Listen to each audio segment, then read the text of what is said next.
It all started on a Tuesday that felt like any other. The Ohio sun was warm on my face as I walked into the hometown market, the automatic doors sliding open with a familiar sigh. My name is Eleanor Vance, I'm 67 years old. And on that particular day, my world was about to be shattered by a whisper. I was on my way to my son Mark's house for dinner, and I wanted to bring something special. Not just any dessert, but the fancy apple crumb pie from the bakery section. The one with the thick lattice crust that I knew my daughter-in-law, Chloe, adored. My pension doesn't leave much room for luxuries, but I had managed to squirrel away $50 in a little ceramic jar shaped like a cat. It was my joy fund. I had decided to spend 25 of those precious dollars on that pie. It felt like a worthy investment in a happy family evening. As I stood in the checkout line, I clutched my purse, feeling a quiet sense of satisfaction. Life hadn't always been easy since my husband passed, but my son Mark was the center of my universe. Seeing him happy with Chloe, building a life together was all I ever wanted. The cashier was a man about my age, with kind eyes and a faded Marine Corps tattoo on his forearm. His name tag read Frank. He scanned my pie, his movements slow and deliberate. When he saw the name on my credit card, he paused. His gaze lifted from the card and met mine, a flicker of recognition in his eyes. "Eleanor Vance," he said, his voice a low rumble. "Are you Mark Vance's mother?" I smiled, a little surprised.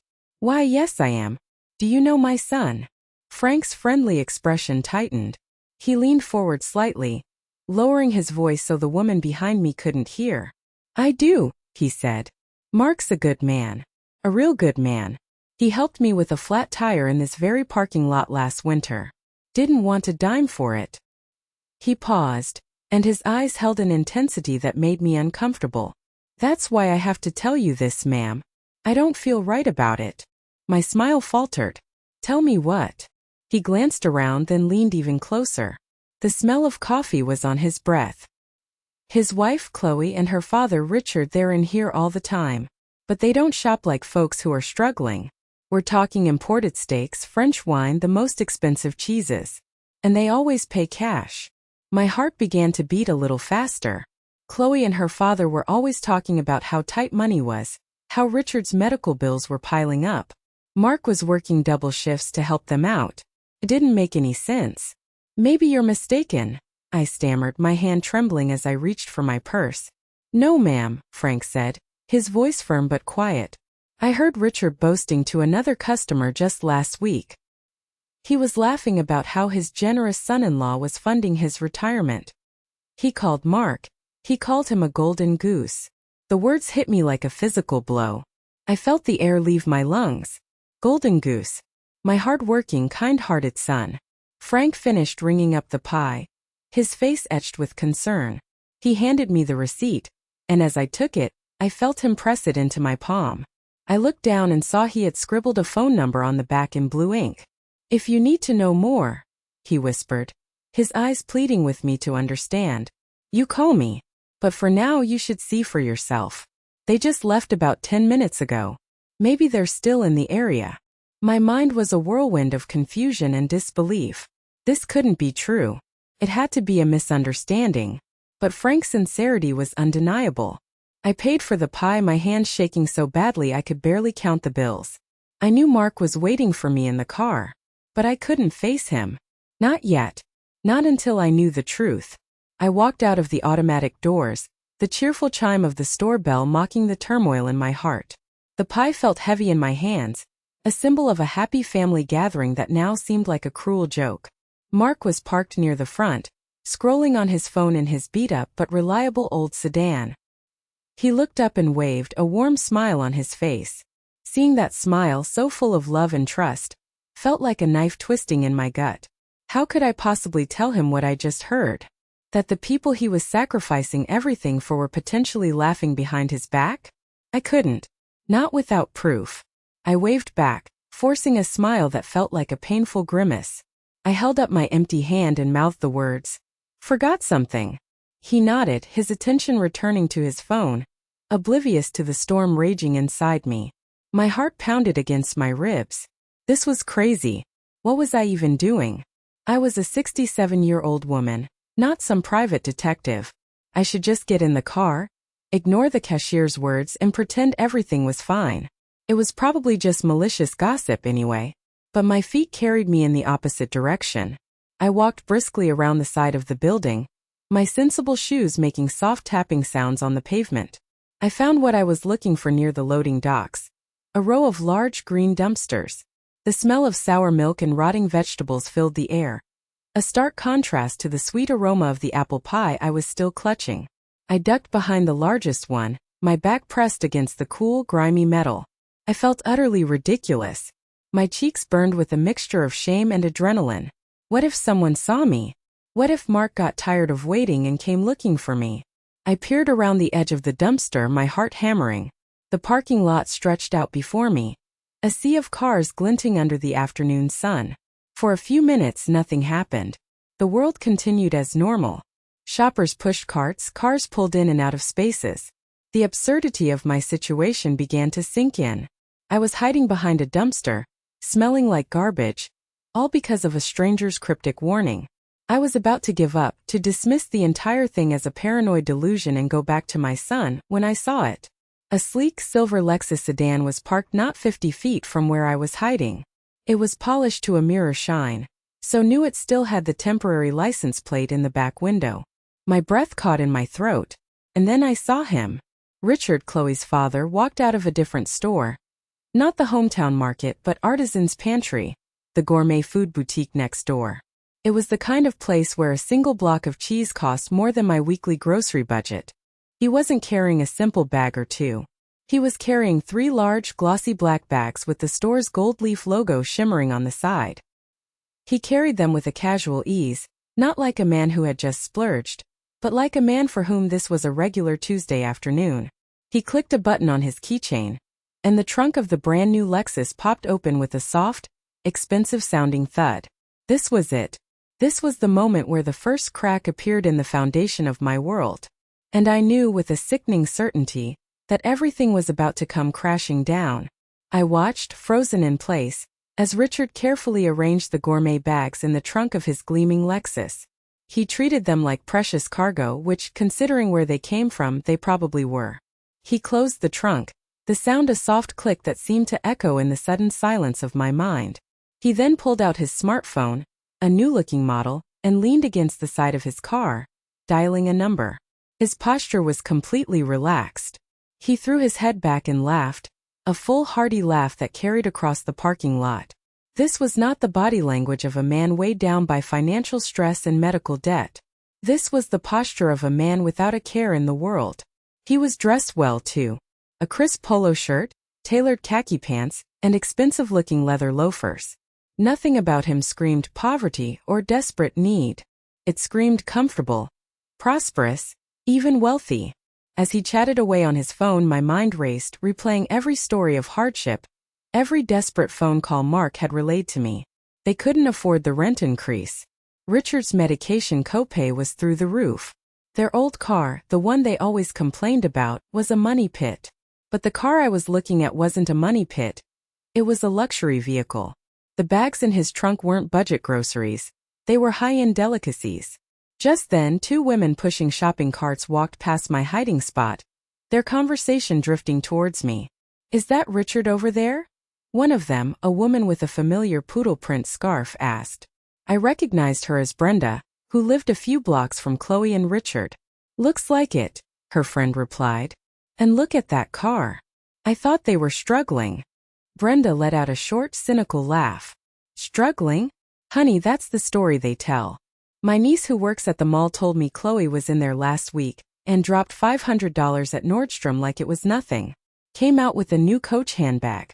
But if you ask her, she'll tell you it was a gift or she found it at a thrift store." The words were like daggers, each one piercing through the wall of denial I had desperately tried to maintain. It wasn't just a misunderstanding. It was a pattern. A well-rehearsed performance of poverty. Richard ended his call. Before getting into his car, he walked over to a young man who was washing a nearby SUV with a bucket and sponge. They exchanged a few friendly words, and then I saw Richard reach into his pocket, pull out his wallet, and hand the young man what looked like a $20 bill. A tip. A casual, generous tip from a man who, according to his daughter, Sometimes had to choose between paying for medicine and paying for food. He got into the Lexus, the engine starting with a low, powerful purr. He pulled out of the parking space smoothly and drove away, leaving me behind the dumpsters, shaking with a cold, rising fury. The entire narrative they had spun for my son was a lie. A calculated, cruel deception designed for one purpose: to exploit his kindness. I had to tell him. But how? How do you tell your son that the woman he loves, the family he has embraced, is using him like a human ATM? I took a deep breath, the foul air filling my lungs, and knew that the pleasant family dinner I had been looking forward to was about to become a battlefield. I finally managed to pull myself together, my heart a leaden weight in my chest. I walked back to the front of the store, the pie feeling like a prop in a tragic play. When Mark saw me, his face was filled with concern. "Mom, are you okay? You were gone for a while. You look pale." "Just a long line, sweetie." I lied, the words tasting like ash in my mouth. "You know how it is on a Tuesday." The lie came easily, and that scared me. How many lies had been told in my family recently? It seemed mine was just the latest in a long tangled web. The drive to their house was agonizing. Mark chattered on about his work, about a funny thing that happened at the office, all the while completely unaware of the bomb that had just gone off in my world. I tried to sound normal, to ask the right questions, but my mind was elsewhere, replaying the scene in the parking lot over and over again. The Lexus, the shopping bags, Brenda's words, Richard's easy laughter. When we pulled into their quiet, suburban neighborhood, I saw that the front of their house had been freshly landscaped with new rose bushes and mulch. It looked pristine, like a photo from a magazine. "The house looks great," I commented, my voice tight. "Didn't you say they were having trouble affording some repairs?" "Oh yeah," Mark said, parking the car. "Richard managed to pick up some side work on the weekends. He's been working really hard to keep the place in good shape." Another lie. A man doing side work on the weekends wouldn't be at a gourmet food store on a Tuesday afternoon. Every word out of my son's mouth was a testament to how deeply he was being deceived. The moment the front door opened, the performance began. Chloe greeted us with a brilliant, dazzling smile. I almost gasped. The last time I saw her, a month ago, she looked lovely but simple. Today, she was a vision of expensive elegance. She was wearing a vibrant, floral silk dress that I knew, just by the way it draped, was not from a clearance rack. Her hair was professionally styled with honey blonde highlights, and her makeup was flawless. A delicate gold necklace with a single diamond chip rested at her collarbone. The scent of a costly perfume, I think it was Chanel No. 5, wafted towards me. "Eleanor, it's so wonderful to see you," she chirped, pulling me into a hug. The silk of her dress was cool against my skin. "You look beautiful, Chloe," I managed to say, my voice strained. "That's a lovely dress." She waved a dismissive hand, a gesture that seemed practiced. "Oh, this old thing? I found it on a final clearance rack months ago. You know me, always hunting for a bargain." There it was. The justification. The convenience story. We stepped inside and the performance continued. The living room had been completely redecorated. The old, comfortable couch was gone, replaced by a sleek, modern leather sectional. A massive 80-inch flat-screen TV was mounted on the wall where a simple painting used to hang. Everything was new, everything was stylish, and everything screamed money. And as I looked at my son's proud, happy face as he looked at his wife and his home, my heart didn't just break. It shattered into a million pieces. The days following that visit were a special kind of torture. I was trapped in a prison of knowledge, unable to speak the truth for fear of destroying my son. Every time he mentioned helping Chloe's family, a wave of nausea would wash over me. I felt like a fraud, smiling and nodding while knowing he was being systematically drained. The weight of the secret was crushing me, and I could feel the distance growing between Mark and me. He thought I was being quiet and withdrawn because of my age. He had no idea I was silently screaming. Then Chloe made her next move. And this time she came directly for me, aiming her attack at my deepest, most vulnerable point: my love for my son. The phone rang on a Thursday morning. It was Chloe, and her voice was a frantic, hysterical sob. "Eleanor. Oh my God, something terrible has happened." My blood ran cold. Every mother's worst nightmare flashed before my eyes. "Chloe, what is it? What's wrong? Is it Mark?" He was in an accident, she wailed, her voice breaking. He's okay, he's not hurt, but the car. Oh, the car is a mess. He rear-ended someone on the highway. The tow truck is here, but they won't take the car unless we pay them in cash, and we don't have it. We're short $250, and Mark is so stressed out he's shaking. I didn't think. I just reacted. The image of my son, stranded on the side of a highway, shaking and scared, overrode every suspicion, every piece of evidence I had gathered. All I could hear was the panic in Chloe's voice and the primal need to protect my child. I have it, I said, my voice trembling. Don't worry, I have it. Where are you? I'll bring it. Oh, you're a lifesaver, she cried, a wave of what sounded like relief in her voice. We're stuck on the I-270. Can I drive Richard's car and meet you at your bank? It'll be faster. I don't want to leave Mark alone for too long. Of course, I said, already grabbing my purse and my keys. I met her in the bank parking lot 20 minutes later. She ran up to me, her eyes red and puffy, and threw her arms around me.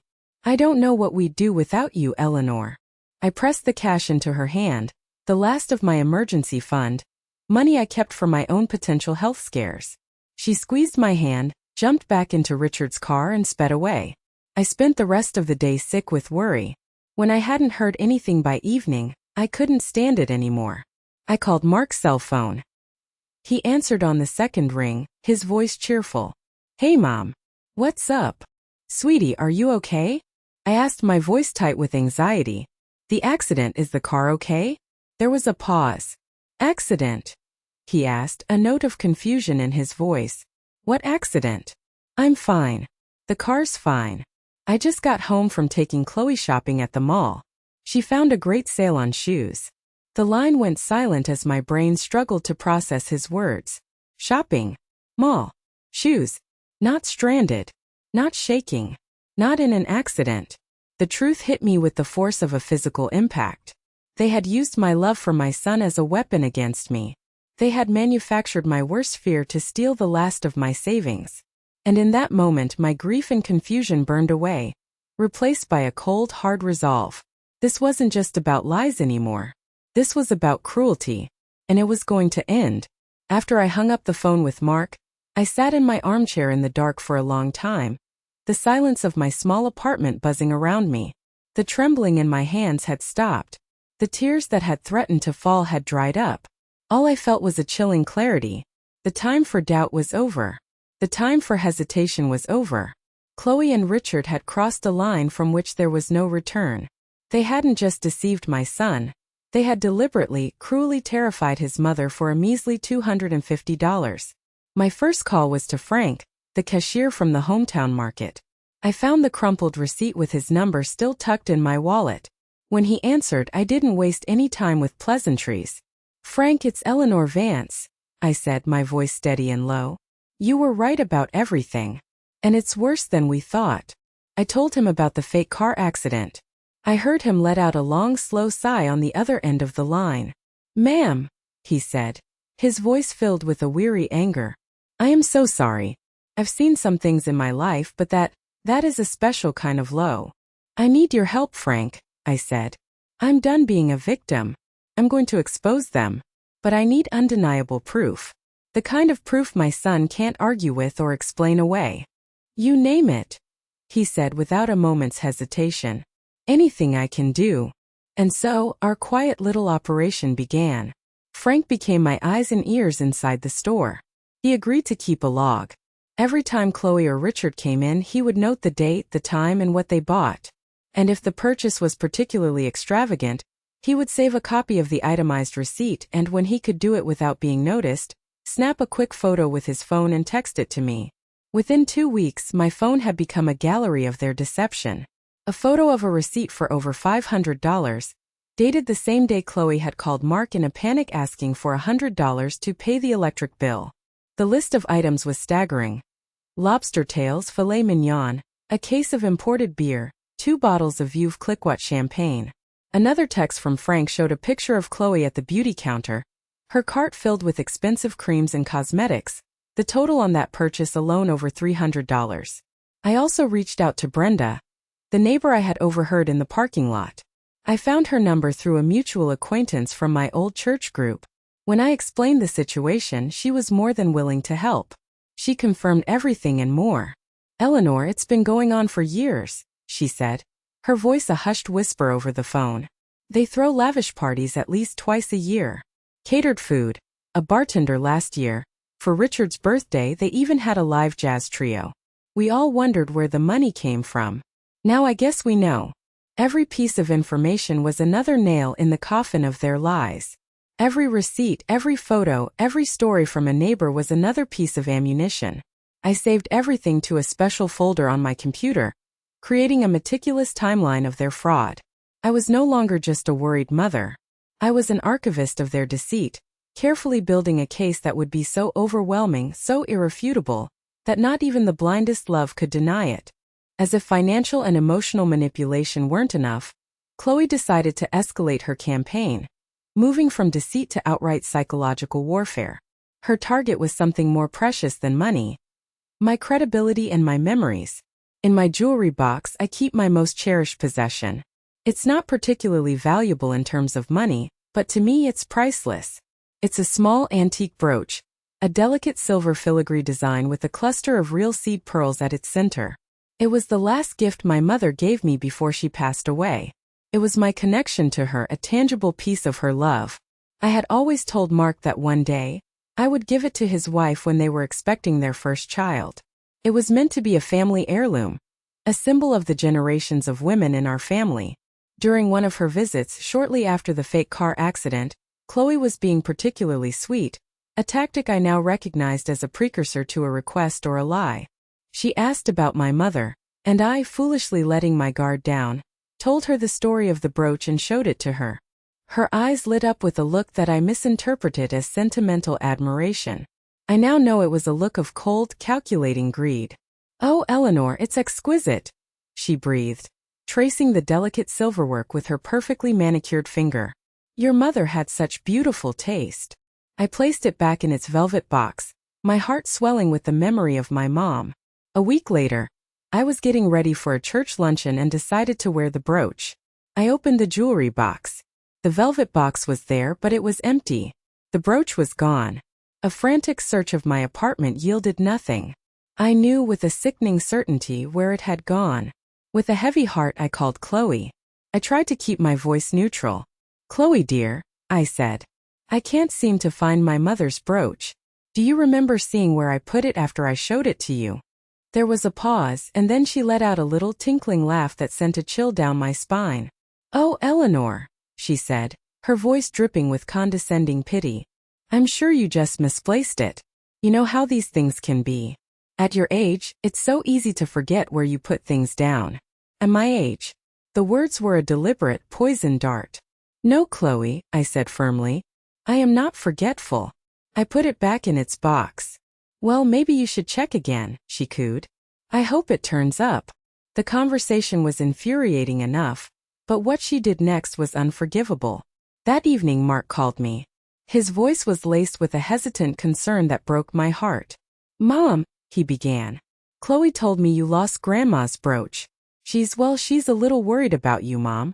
About your memory. She said you've seemed a bit distracted lately." I felt the floor drop out from under me. It was a masterclass in manipulation. She had not only stolen a priceless piece of my past, but she was now using its absence to poison my son against me. She was methodically dismantling my credibility, painting me as a confused, forgetful old woman whose concerns couldn't be trusted. She was trying to isolate me, to ensure that when I finally presented my evidence, Mark would see it not as the truth, but as the paranoid ramblings of a mind in decline. She wasn't just stealing our money. She was trying to steal my son. The breaking point arrived on a rainy Wednesday night. Mark stopped by after work, and the exhaustion was etched onto his face. He slumped into my armchair, running a hand through his damp hair. He looked older than his 34 years, weighed down by a burden that I knew was built on lies. "Long day?" I asked softly, placing a cup of hot tea in front of him. He sighed, a deep, weary sound that seemed to come from his very soul. "The longest," he said. He stared into his cup, avoiding my eyes. "Mom, I need to ask you for a loan." I kept my face impassive, but my heart began to pound. Oh? What for? It's Richard, he said, his voice low. His dentist says he needs an emergency root canal and a crown. The infection is bad. The insurance won't cover all of it, and they need $1,500 by Friday. $1,500. The number was audacious. This after everything I knew. This while they were drinking champagne and buying designer clothes. The cold fury I had been nursing for weeks rose up in me, hot and sharp. This was it. The moment had come. I could no longer protect him by being silent. I had to risk everything to save him. I stood up and walked over to my old wooden desk. I took out a large manila envelope. My hands were perfectly steady. The time for shaking was over. Mark, I said, my voice calm and clear. I walked back and placed the envelope on the coffee table between us. Before we talk about a loan, I need to show you something. He looked up, his brow furrowed in confusion. What's this? It's the truth, I said. I opened the envelope and laid the contents out on the table. First, the copies of the receipts from Hometown Market. I placed the $500 receipt for lobster and champagne next to his teacup. This was purchased on May 10th, I said, my voice as even as a judge's. The very same day Chloe called you crying, because you needed $100 to buy groceries for the week. Mark stared at the receipt, his face paling. Where did you get this? This could be anything. Next, I laid out the photos Frank had sent me. A picture of Chloe's cart overflowing with luxury cosmetics. A picture of Richard loading a case of expensive wine into the trunk of his Lexus. And this is Richard's new car, I continued, my voice gaining strength. The one he bought while telling you his old one was bleeding him dry. And here, I added, my voice hardening, is a photo of Chloe at the mall last week, carrying a brand new Coach handbag. He was shaking his head, a look of desperate denial on his face. Mom, stop it. There are explanations for all of this. You're trying to turn me against her. You've never liked her. The accusation stung, but I didn't flinch. This has nothing to do with like or dislike, Mark. This has to do with love. My love for you.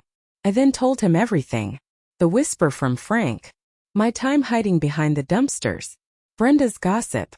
The fake car accident and the stolen $250.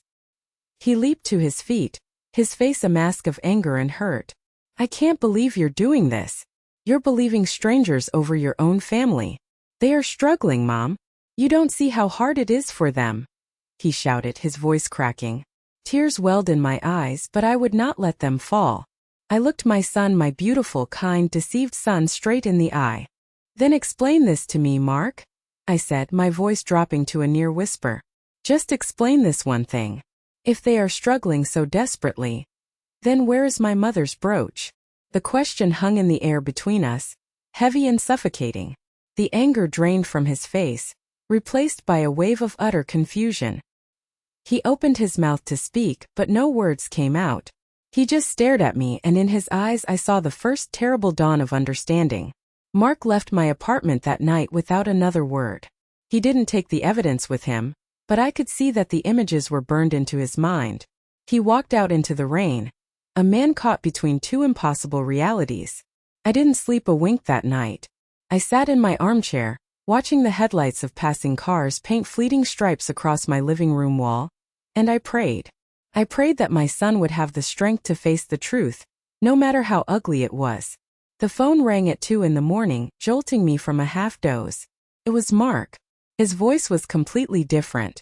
It was hollow, devoid of all emotion, like a man speaking from the bottom of a deep, dark well. Mom, he said, the word a mere breath. You were right. You were right about all of it. Oh, honey, I whispered. What happened? He took a shaky breath.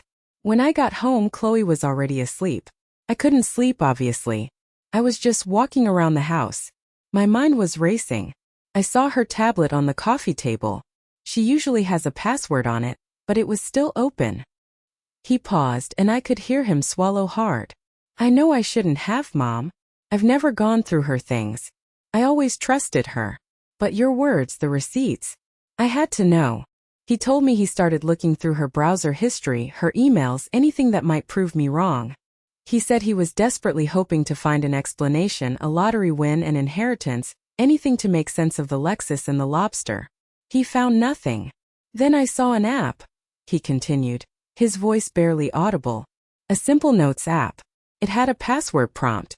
On a whim, I typed in the name of her childhood dog, Buddy, and it opened.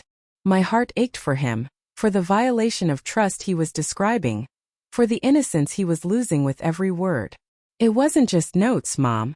It was a ledger. A business plan. She had created a document and the title of it. He choked on the words. He took another ragged breath. The title was Project Mark Retirement. I gasped, my hand flying to my mouth. It was worse than I could have ever imagined. It wasn't just opportunistic lying. It was a premeditated long-term strategy. It was all in there, Mark said, his voice flat and dead. A detailed record of every dollar they ever got from me. The date, the amount, and the story used to get it. Car repair $400. Dental emergency $750. Leaky roof $1,200. It was all there in black and white. Years of it. He described columns and calculations. Projections for future earnings. A list of potential new emergency scenarios, complete with notes on which ones would be most effective based on his emotional state at the time. There was one note, next to a planned request for $3,000 for a major surgery for Richard, that read, target date, after his quarterly bonus. He'll be feeling generous. Emphasize risk of mortality to increase urgency. It was the cold, corporate language of the document that sickened me the most. They hadn't just been lying to him. They had been managing him like an asset, a resource to be exploited. He wasn't a husband or a son-in-law. He was a project. A retirement plan. And that wasn't even the worst part, Mark whispered, his voice finally breaking. There was another folder inside the app. It was labeled Trophies. And what he told me he found in that folder would haunt my nightmares for years to come. Trophies. I repeated, my voice trembling. What do you mean, trophies? Mark let out a sound that was half sob, half laugh. A noise of pure, undiluted pain. It was a photo album, Mom. A private photo album. It was filled with pictures of all the things they bought with my money. My money. The money I worked 60-hour weeks for. The money I lost sleep over. He began to describe the images, his voice a monotonous drone of disbelief. Each photo was a new stab in the heart. There was a picture of Chloe beaming, holding up the new Coach handbag Brenda had told me about. The caption underneath it read, "Thanks for helping with Dad's sky-high medical bills. Honey, love my new bag." There was a photo of Richard, grinning like a Cheshire cat, standing proudly next to his new silver Lexus in the driveway. The caption, "The old Ford was a money pit, but this new ride is a dream. Thanks to the best son-in-law a guy could ask for." Another photo showed a table laden with food, the lobster tails, the filet mignon, the champagne I had seen on the receipts. Chloe and Richard were raising their glasses to the camera, their faces flush with wine and mirth. "A toast to Mark's overdue power bill," the caption read. "Your sacrifices are delicious." I felt sick, physically ill. The sheer cruelty, the blatant mockery was breathtaking. They weren't just taking his money, they were reveling in their deception. They were celebrating his trust and his generosity as a weakness to be exploited and ridiculed. It was a game to them, and he was the unwitting punchline. "I kept scrolling," Mark said, his voice cracking. "I don't know why. I guess a part of me needed to see it all." There were pictures of new furniture, expensive electronics, weekend getaways to fancy bed and breakfasts, all paid for by some emergency I had funded. He fell silent for a moment, and I could hear his ragged breathing over the phone. I knew the worst was yet to come. "And then, Mom," he whispered, his voice so broken it was barely a sound. "I saw the last picture. And it destroyed me." He didn't need to tell me what it was. I already knew. "It was the brooch," he said. "It was your mother's brooch. It was sitting on a black velvet cushion, sparkling under a bright light, like a museum piece. And the caption." He stopped, unable to continue. "What did it say, honey?" I asked gently, though I was bracing myself for the impact. He took a shuddering breath. The caption read, "The family heirloom for the grandchild we'll never have." Think we can get a cool grand for this on eBay? Aloha Hawaii. That was it.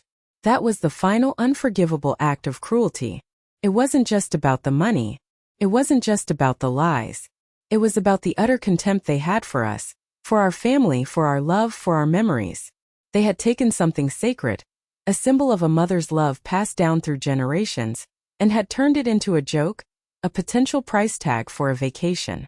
I'm going to wake her up, Mark said, and the hollowness in his voice was gone, replaced by something I hadn't heard in a very long time. It was a cold, hard, razor-sharp edge. This ends. Tonight. Mark didn't storm into the bedroom screaming. He told me he was eerily calm. He walked in, turned on the light, and placed the tablet on the bed next to where Chloe was sleeping peacefully. Wake up, Chloe, he said, his voice flat and steady. We need to talk. She stirred, blinking in the sudden light, her face a mask of sleepy confusion. Mark? What's going on? It's the middle of the night. I know what time it is, he said. I also know about Project Mark retirement. The color drained from her face. Her eyes darted from Mark's cold expression to the glowing screen of the tablet on the bed. The sleepy innocence vanished, replaced by a flicker of pure panic. What is that? She stammered, trying to play dumb. I don't know what you're talking about. Are you going through my private things? How could you? It was a classic manipulator's tactic. When caught, become the victim. But Mark wasn't buying it anymore. Don't, he said, holding up a hand. Just don't. The performance is over. I read everything, Chloe. The ledger. The plans. The trophies. Her panic quickly morphed into defensive anger. You had no right, she shrieked, sitting bolt upright. That's my private stuff. You're invading my privacy. Your privacy? Mark's voice rose for the first time, laced with disbelief. You and your father have been invading my life, my bank account, and my mother's peace of mind for 3 years. You call this a marriage? This isn't a marriage. It's fraud. The argument escalated quickly. Chloe, seeing that denial was useless, switched to attack. She spewed a torrent of accusations. It was my fault for being a meddling mother-in-law. It was his fault for being so naive and easy to fool. She claimed they deserved the money, that we had it easier than them, that it was only fair for us to share the wealth. There was no remorse, no apology, only rage at being caught. In the middle of the screaming match, Mark picked up his phone. Let's get your father's take on this, he said, and he dialed Richard's number, putting it on speaker. Richard answered, his voice thick with sleep. What's going on? The game is up, Richard, Mark said, his voice like ice. I know everything. The Lexus. The champagne. The project. Richard was silent for a long moment.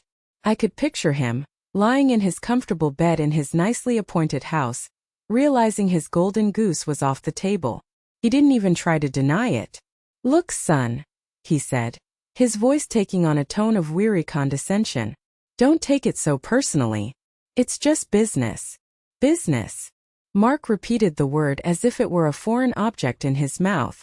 You call the systematic deception of a man who loved your daughter, who treated you like a father, business? It's the way of the world, Richard said with a sigh. You have we need. It's simple economics. And then Chloe delivered the final blow to her own marriage. She wasn't angry at her father for his cold confession. She was angry at him for his incompetence. Dad, you idiot! She screamed into the phone. You just ruined everything. Mark just stared at her. He told me it was in that moment that he saw her with perfect clarity for the very first time. She wasn't upset that she had hurt him. She wasn't devastated that their marriage was a lie. She was furious that her source of income had been compromised.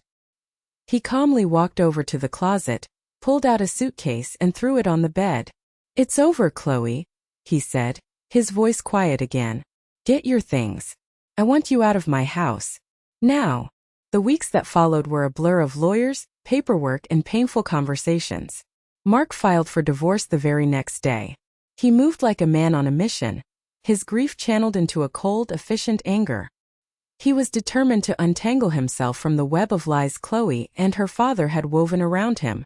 Once the initial shock wore off, they began their campaign to claw their way back in. It was as predictable as it was pathetic. First came the calls from Richard. He tried a variety of tactics. First, the blustering, angry father, accusing me of poisoning his daughter's marriage. When that didn't work, he switched to the repentant, pleading tone. "Eleanor, we made a mistake," he said during one call I was foolish enough to answer. "We got carried away. But we love Mark. We can pay it all back. Just talk to him, please. Tell him not to throw away his future over a little misunderstanding." "A little misunderstanding?" I replied, my voice dangerously calm. "You call years of calculated fraud a little misunderstanding, Richard?" There is nothing left to say. I hung up and blocked his number. Then came Chloe's attempts. She sent Mark dozens of tearful texts and voicemails, professing her undying love and blaming everything on her father's bad influence. She swore she would change, that they could go to therapy, that she couldn't live without him. Mark ignored them all. Finally, she showed up at my door. It was a week after Mark had kicked her out. She had orchestrated her appearance for maximum pity. She wore old, ill-fitting clothes, no makeup, and her hair was a mess. She looked like a waif from a Dickens novel. The contrast to the chic, sophisticated woman in the silk dress was jarring, and I knew it was just another costume in her extensive collection. She started crying the moment I opened the door.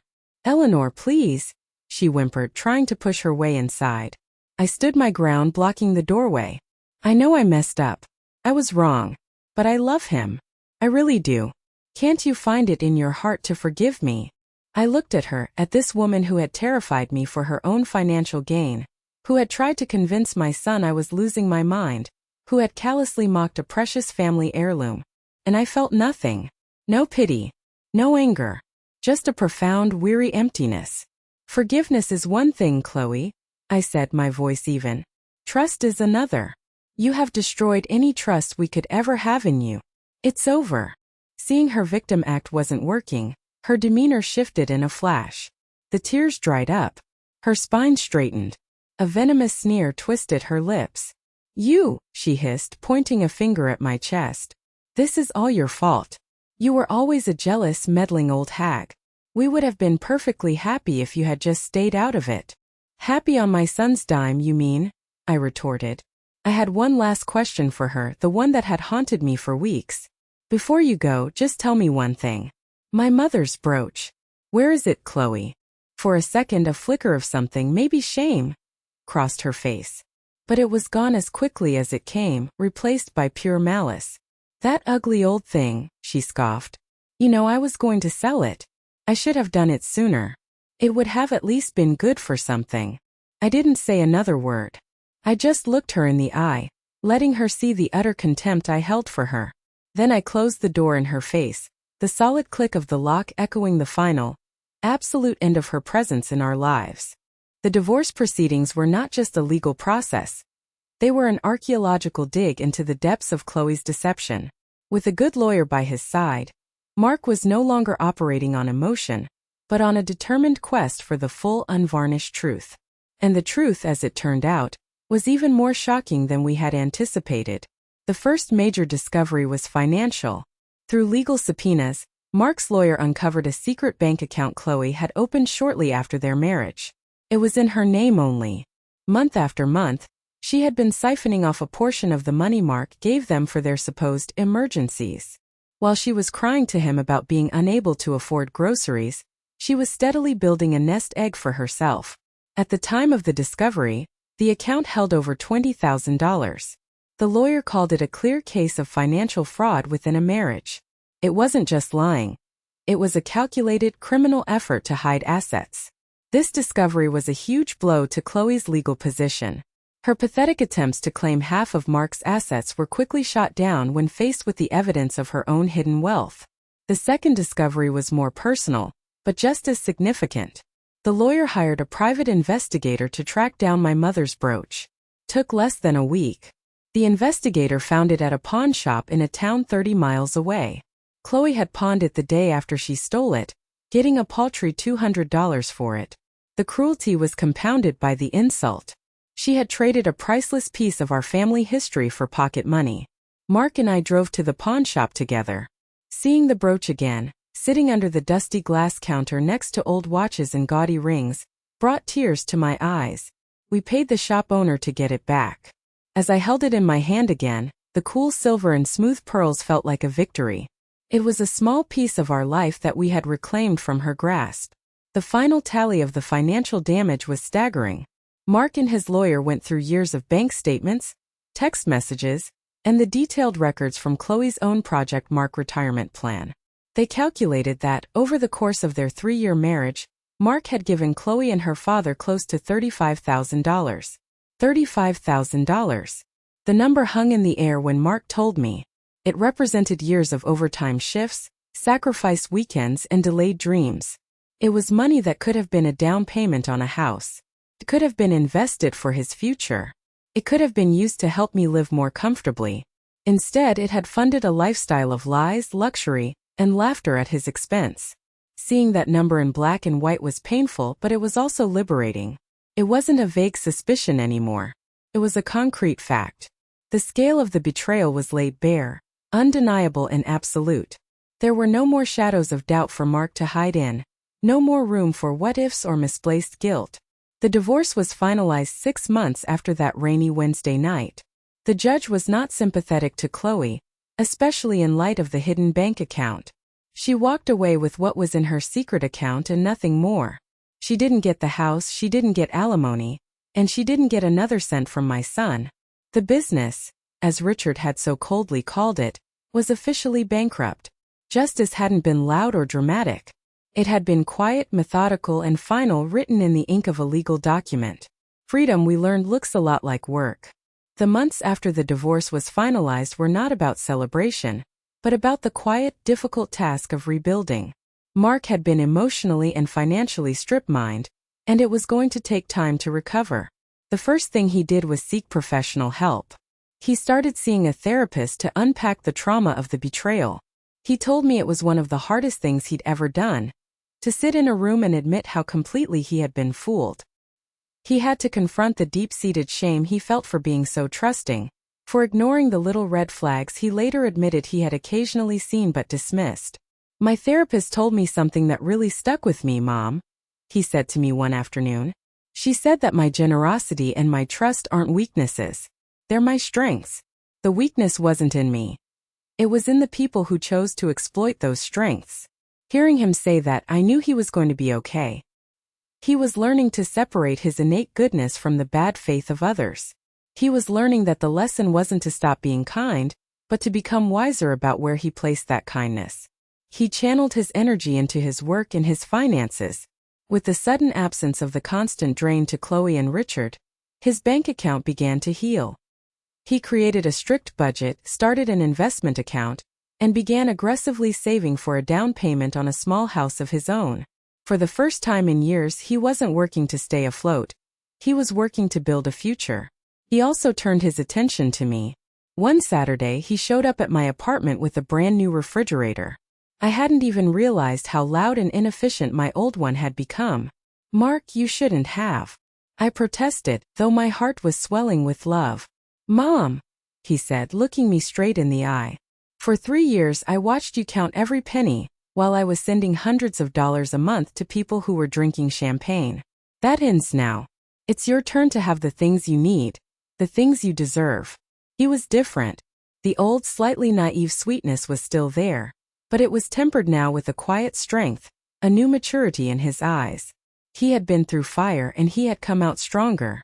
Our bond, which had been strained by the secrecy and the gaslighting, was now more solid than ever. We had faced the worst together and survived.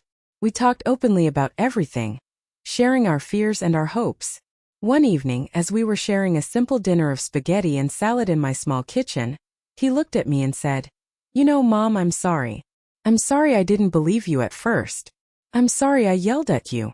I reached across the table and squeezed his hand. "Oh, honey, you were defending your marriage. You were defending the woman you loved. It's okay.